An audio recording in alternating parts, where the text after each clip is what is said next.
Hard times create strong men. Strong men create good times. Good times create weak men.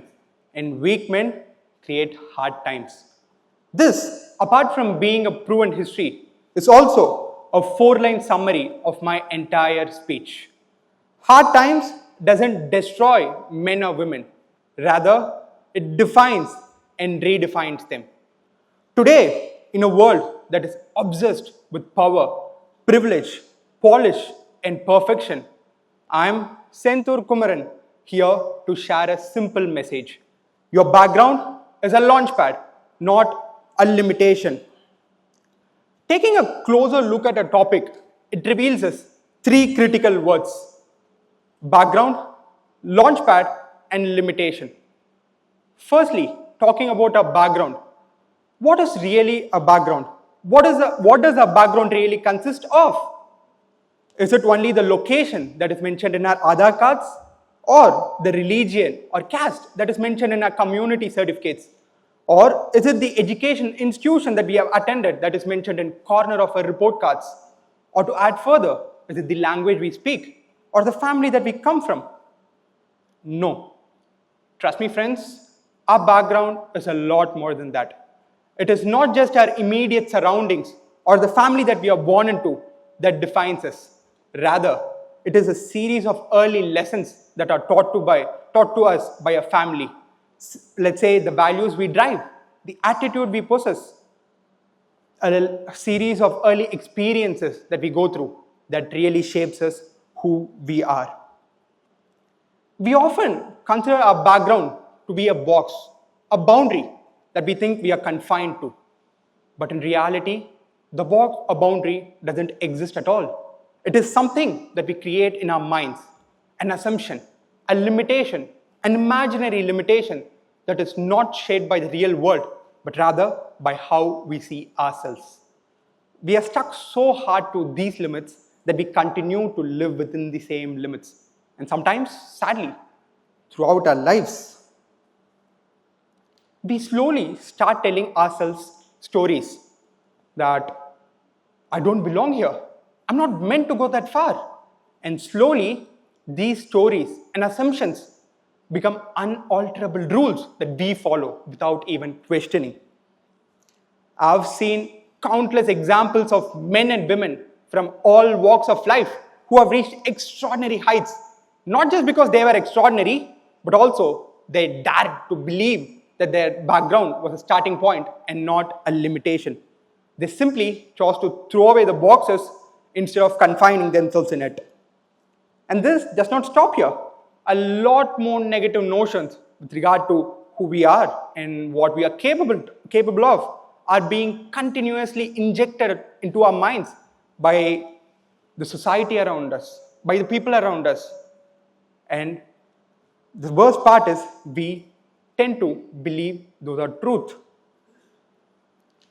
In this regard, I have a very interesting reflection to share with you all. As a matter of exception, I know a man from very humble beginnings, not from a privileged background with money, connections, or influence. So, was he from an unprivileged background? Not either. He was from a purposeful background. In fact, he saw his background to be a purposeful one. In fact, the same background influenced how he saw the world and how he moved through it.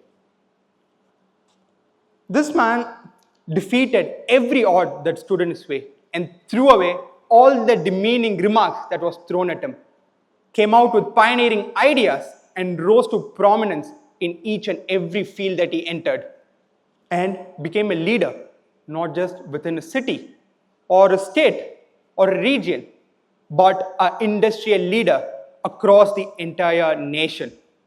If this man had believed, at least for a moment, that his background was a limitation, or if he had accepted the demeaning remarks that were thrown at him, I wouldn't be standing here speaking, or any of you wouldn't be there sitting listening to this.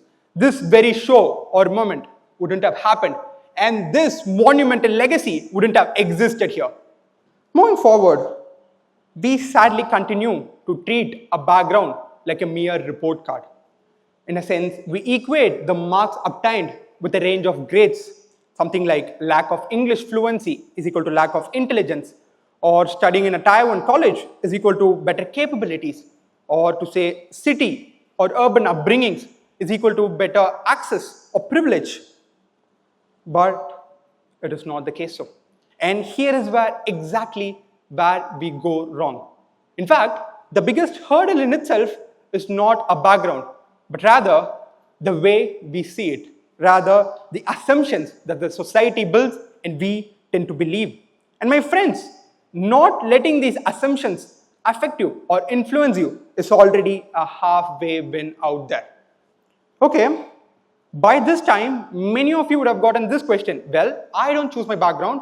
It is just by matter of my birth that I'm born into a particular family, or yeah, well, nothing is in my hand. Nothing is there for me to influence in. Well, my friends, it's the family that you come from, the only background that we have got. Look around yourselves. Your background is not just restricted to that. It is also about whom you choose to be with, whom you surround yourselves with. Something that is well and truly within our hands. Moving forward, if you ever feel privileged by circumstances of your birth, everything that you've got to do is to acknowledge the same and to make optimum utilization of it. Something most of us fail to do, and even worse, we tend to misuse them. Recently, I've seen a lot of people complaining about inferior complex mentality, maybe comparing themselves with people around them. One thing I want them to realize is being in a room full of people who are more intellect than you are is a blessing. At least then, you get an opportunity to try. Even after trying, you might still not be better than them, but you would have grown. You would have definitely become a better person than who you were some time ago. Simply, the hint is how we see the particular scenario. In fact, here is where the theme of the day comes into play, through different lenses. The same scenario continue to exist throughout. It is just that we have to change the lens through which we look at it and the way through which we approach it. Maybe one thing we all can reach a consensus on is how we see a background is significant. The same background through different lenses can either be a ceiling or a foundation. History and nature has often favored those who look at their background through a later lens, more as a foundation. Maybe a reason to rise and not to restrict. Another one of my favorite story with regard to this is a real life incident of a civil servant, which was later adapted into a wonderful movie. So how many of you have seen this movie? So yeah, going back to the story, on one hand, we have Mr. Manoj Kumar Sharma, who was from an acclaimed negative background. And on the other hand, we have his friend, Mr. Preetham, who in fact introduced Manoj to this very exam of UPSC and was from a well-settled, well-to-do family. In our context, a positive background, an acclaimed positive background. So, if the results were based on your background, it was sure shot that Mr. Preetham, who had a better start to the race, would have cleared the exam first and would have come out successfully. But that wasn't the case, fortunately. It was Mr. Manoj who was able to come out with flying colors and was able to clear the exam. Why is it so? In fact, let go having equal background. The one with a positive background, acclaimed positive background, failed, and the one with acclaimed negative background came out successfully clearing the exam. An important lesson that can be learned in this regard is what really matters is not the family or the background that you come from, or how financially or socially well settled you were or you are. What really matters is the way through which you look at your background. In fact, if you change the way through which you look at your background or approach your background, the way through which your background affects you and influences you changes. If you are observed, I've deliberately mentioned acclaimed or assumed interchangeably with negative and positive. In fact, it was the same acclaimed positive background that did not let Mr. Preetham go out of his comfort zone and kept him in cushioning, and that did not even let the fire in him even to sparkle. Whereas the same acclaimed negative background made Manoj Kumar Sharma strive harder, kept the fire in him burning.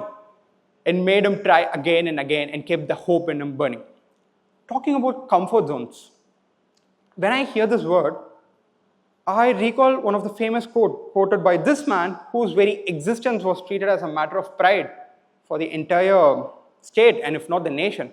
Oh God, give me more and more challenges. Test me again and again. Oh God, don't remove any obstacles. Rather, teach me how to overcome them.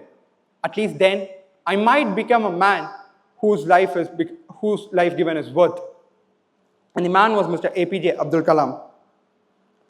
Understand clearly, my friends, the pain of hunger can't be taught anywhere.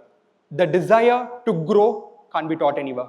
The desire to become the one can't be learnt anywhere. It is in fact the struggle that teaches you everything. The struggle in itself being the greatest of teacher. Sometimes it is the poverty, and sometimes it is lack of access to something necessary, and sometimes inadequate knowledge that gives you every experience that one needs in his life. And understand clearly, being born into poverty is not a burden, rather a blessing in disguise. Not a limitation, rather a launchpad. And the next time when someone mocks you for where you come from or what you are capable of, everything that you got to do is to make a strong and clear impression and to reply them back loudly and clearly that, yes, I do not have access to privilege, but I have access to hunger that keeps the fire in me burning. Yes, I have access to dream that keeps the desire in me thriving. Before ending, the wings are yours. The sky is no one's. Fly. Thank you.